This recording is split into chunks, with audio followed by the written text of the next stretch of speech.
was a fighter jet pilot, and he parachuted out of his plane, and he had a broken arm and a broken leg, and we were trying to get him. And he kept coming back over his radio. You could hear him on his radio. He said, if I could get to my gun, I'd kill myself so you guys would quit trying to get me. And those are hard words to listen to. Real hard.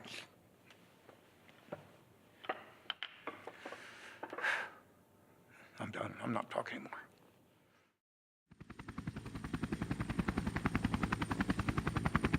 I was a door gunner. I was a door gunner in helicopter gunships.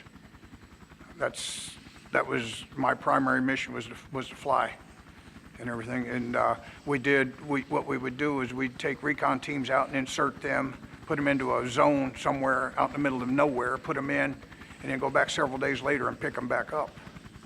My main task was I run a machine gun on the doors, and when we were flying missions, we did gun cover. We actually did gun missions to shoot at people.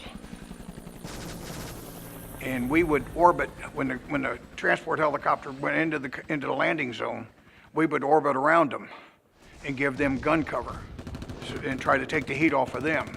My legs and everything would be out on the gun rack, and the side of the helicopter would be like this, and I could be look straight forward. I'd be in the airstream with my face mask down. I'd be in the airstream watching the target. And as we went by the target, the pilot would either roll right or roll left. Our responsibility was to cover the tail of the helicopter coming out of the fire zone, keep suppressive fire going. Yeah, we wore chest plates to protect our chest or keep a direct hit. It was about half inch to 5/8 of an inch thick. It was solid. It was a composite material. Each gun had 1,000 rounds on it. So we were each sitting on top of 1,000 rounds of ammunition. In a run, on the average run going in, I would shoot almost 200 rounds of ammunition on my machine gun. You'd start a gun run, you'd pull the trigger, and you wouldn't let up off the trigger until you come out. So you'd run 200 rounds right through a belt. So we were eating, and the call came down that one of the teams had been discovered, and they were in danger of being overrun and killed. We went and got in our birds. Since we were ready to go, we just run right out, started birds up, and off we went. And we met with the transport helicopters. I was listening to the radio operator on the ground, and it was just heart-wrenching because they were begging, get them out, because they were getting shot up and they were going to get killed. When you hear somebody begging to get them, I mean, this guy was, the desperation in her voice, they knew they were dead. They knew they were dead men. But being Marines, we don't let them go like that. We go after them. We go back and get them. The transport helicopter went in, and he was on the ground. We were listening to him. The radio operator was talking, and we come around off our first run. I heard the bullet come through that got me. It came in behind my right knee, underneath my right knee, came out through my groin up here on the top, hit my chest plate, shattered my chest plate, and went up across my face. And the pilot come over the intercom, and he said, check the helicopter. There's a hydraulics leak. And while he was saying that, I felt something funny on my leg. My flight suit, I'd bled all over my flight suit from the knee down. I was bleeding. And the blood, with no doors on the helicopter, the blood was blowing all over the inside of the helicopter, and the pilot thought it was hydraulics fluid. And about the same time he said that, I realized I was shot, and I just yelled, I'm hit. I didn't even key my mic. I yelled, I'm hit. And he heard me. Everybody heard me without even keying a mic. And he said, who's that? And I keyed my mic and said, your door gunner's hit. But the crew chief laid me back down, spun me around, and checked my wound, put a dressing on, a field dressing on it, and kind of hung my legs upside down to keep the blood in the upper part of my body so I wouldn't pump it out. The crew, the recon team, we did get the recon team. They were coming off the ground as my pilot was pulling off, so they got the recon team. I got hit once, and the helicopter got hit 16 times. And you're talking about the cabin size. It's not much bigger than a Volkswagen Beetle with a tail boom on it, and we had 16 holes in it. That's where they hit us. I was in the hospital for 2.5 months. I had 2 major surgeries to rebuild my legs. I had to go through a month of therapy to learn how to walk again. I couldn't even walk. Couldn't use my right leg because it was tore up so bad. The doctor did the first operation on me. I was conscious for the operation. I laid there. They did me a spinal tap.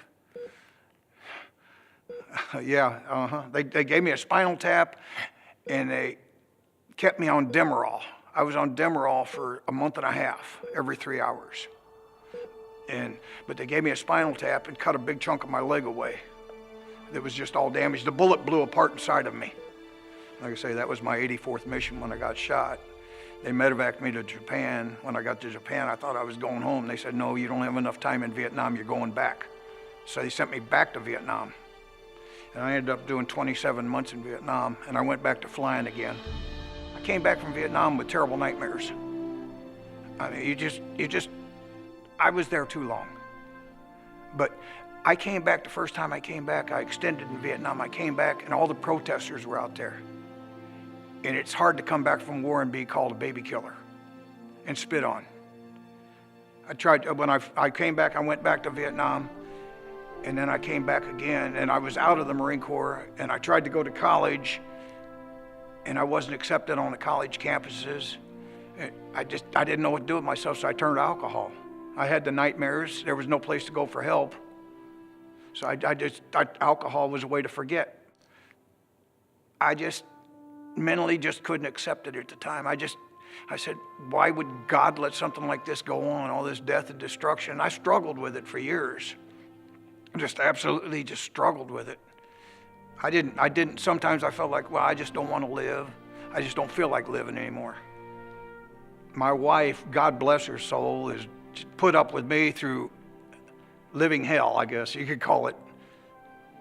Now I find I'm retired. I guess I'm starting to tame down a little bit. Now my purpose in life, since I've become a Christian, I love getting out and doing things with the kids and the people and doing stuff for people. I go on mission trips to build. I've got a family in Jamaica I want to build a house for. It's a husband and a wife and 2 handicapped children and a normal child, and they're living in a 12 by 16 shack. My purpose is to build them a house before this year is out. I go to a horse ranch. I work with horses. I like that. I work with little kids on a therapeutic horseback riding with the kids. I figure if I quit, I'll lay down and die. I'm afraid to quit. That's why I move. I constantly move.